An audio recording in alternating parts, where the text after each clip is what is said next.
झारखंड की जो स्थिति है, जो दशा और दिशा है, बहुत ही परेशानी लोग महसूस कर रहे हैं। झारखंड अलग हुए 25 वर्ष हो गया। अभी तक जो परिकल्पना थी हमारी कि जब झारखंड अलग होगा तो हमारा झारखंड का विकास होगा, वो आज देखने को नहीं मिल रहा है।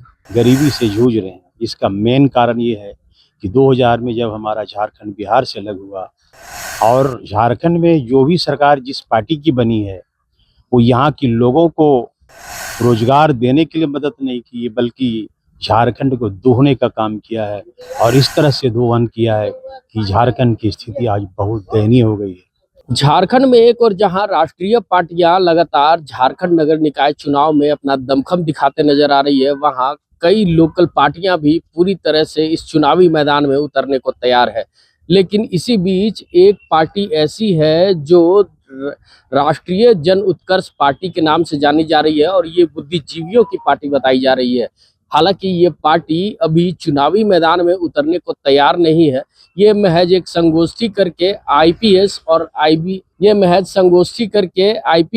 और आईएएस लॉबी तैयार करते नजर आ रही है और इसको बुद्धिजीवी वर्ग की पार्टियां बताती नजर आ रही है। साथ में झारखंड की कैसे विकास हो, झारखंड कैसे आगे बढ़े, यहाँ के शिक्षा के गुणवत्ता को कैसे सुधार किया जाए, इन सारे मसलों को लेकर एक संगोष्ठी आयोजन किया गया है और राष्ट्रीय जन उत्कर्ष पार्टी ने इस पर बढ़ चढ़कर हिस्सा लिया है।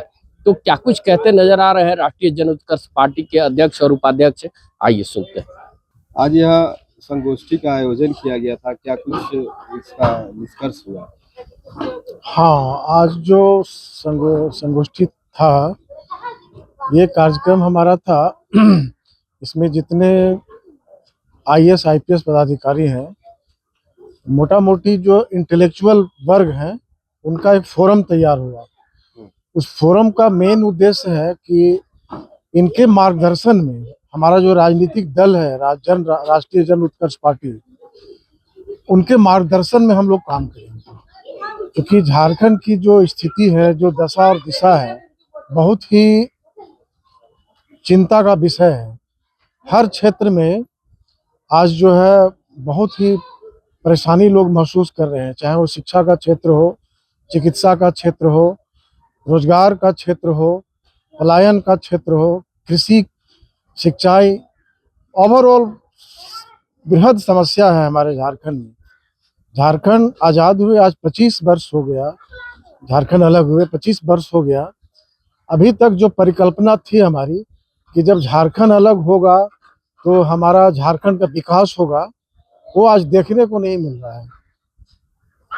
तो हम लोग ने ये किया कि आखिर क्या कारण है, क्या हो सकता है, कैसे इस पर आगे बढ़ा जाए, झारखंड का कैसे समृद्धिकरण हो, कैसे विकास हो, हर क्षेत्र में कैसे ये हो, पलायन कैसे रुके, रोजगार कैसे मिले लोगों को, नौकरियां कैसे बढ़े लोगों को, तो सब क्षेत्र में जो है कैसे विकास हो, उसके लिए हम लोगों ने ये विचार किया और चिंतन किया।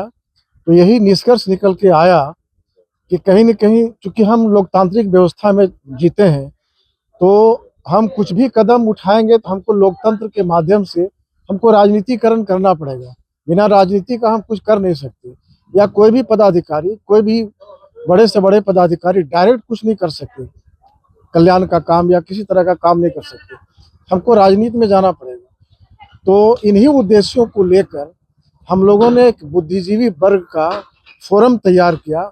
उसमें सारे वरीय और वैसे पदाधिकारी जो देश और राज्य को चला चुके हैं, अब सेवानिवृत्त हो चुके हैं, हम उनके मार्गदर्शन में काम करेंगे। यही उद्देश्य था हमारा आज का बैठक का। सर, झारखंड में नगर निकाय चुनाव भी होने वाले हैं, तो क्या कुछ पार्टी का आधार रहेगा कि इस बार नगर निकाय? नहीं, अभी हम लोग उस चुनाव की प्रक्रिया में नहीं जा रहे हैं।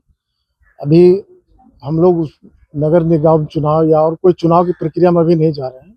अभी तो हमारा शैशवा काल है, हम लोग इस पर विचार कर रहे हैं। हम सुदृढ़ होंगे, हमारा संगठन विस्तार होगा, फिर हम राजनीति आगे सोचेंगे, चुनाव की प्रक्रिया में भी जाएंगे। सर, अपना पूरा परिचय। मैं डॉक्टर सीताराम सिंह, राष्ट्रीय जन उत्कर्ष पार्टी के राष्ट्रीय उपाध्यक्ष। अब आईएएस आईपीएस के साथ बैठक हुई है, तो क्या पार्टी और ज्यादा बेहतर हो पाएगी अन्य राजनीतिक पार्टियों की अपेक्षा?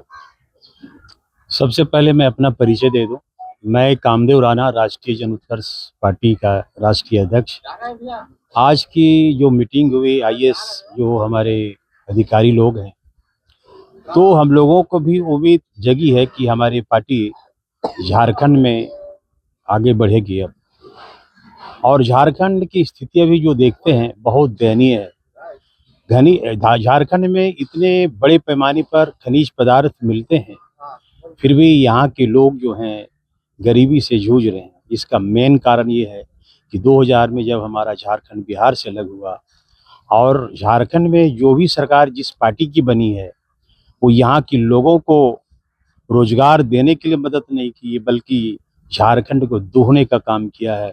और इस तरह से दोहन किया है कि झारखंड की स्थिति आज बहुत दयनीय हो गई है। मैं आपको बताना चाहता हूँ कि यहाँ पर जो मेडिकल सुविधा है, अभी अभी पता चला है कि कोई नेता के माताजी हैं जो बीमार पड़ गई हैं और उनको हैदराबाद लेकर के जाना पड़ा है। मुझे तो आश्चर्य होता है कि कोई जब राज्य का मुख्यमंत्री होता है और उसके राज्य में कोई ऐसी हॉस्पिटल का निर्माण नहीं हो पाता है कि झारखंड लोगों की हर तरह की बीमारी यहाँ पर ठीक हो सके। जब हमारा देश, हमारा स्टेट का राजा गरीब हो और उसकी सोच जब गरीब हो, तो यहाँ की जनता भोली भाली क्या कर सकती है। तो हमारी पार्टी राष्ट्रीय जनउत्कर्ष पार्टी इन सारी समस्याओं को निदान करने के लिए समाज में आ रही है, लोगों से मिल रही है और हमारे झारखंड के लोगों की जो समस्या है उस समस्या से मुक्ति दिलाने के लिए हमारी पार्टी तत्पर है। ये कैसे विश्वास करेंगे कि आपकी पार्टी जो ये बीमारी है या रोग है इसका उन्मूलन करे, क्योंकि विपक्ष लगातार सवाल उठाते हैं और जब वो सत्ता में आते हैं तो उनके ऊपर भी यही सवाल उठता है कि वो नहीं कर रहे हैं। सवाल ऐसा है कि कभी कभी अगर बाजार में 10 बार ठगे जाते हैं तो फिर भी 11वां वाली पर भरोसा करना पड़ता है। तो ये विश्वास की चीज है, मतलब एक बार विश्वास तो करना पड़ेगा। जिस तरीके से आपने विश्वास करके उनको सत्ता में लाया है, तो एक बार तो राष्ट्रीय जनउत्कर्ष पार्टी को सत्ता में लाना पड़ेगा और हमारी काम को देखना पड़ेगा, हम कहाँ तक खरा उतरे हैं। अब हम इसको हनुमान जी जैसा सीना चीर करके तो नहीं दिखा सकते हैं कि मैं काम करूंगा। ये भरोसे की चीज है, आपको विश्वास करना पड़ेगा कि जिस तरीके से उनको आपने एक अवसर दिया, मुझे भी अवसर दीजिए, मैं जरूर काम करके दिखाऊंगा। और अगर मैं काम नहीं करता हूं तो चाबी तो आपके हाथ में, सत्ता से निकाल फेंक देंगे मुझे। तो सुना आपने कि क्या कुछ कहते नजर आ रहे थे अध्यक्ष और उपाध्यक्ष।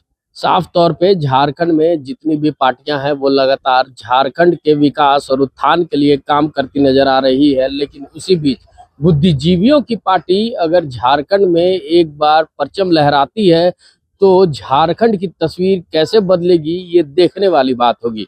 ऐसे ही तमाम खबरों के साथ जुड़े रहने के लिए हमारे चैनल को लाइक एंड सब्सक्राइब जरूर करें। अमित कुमार, मैं पीडीए समाचार रांची।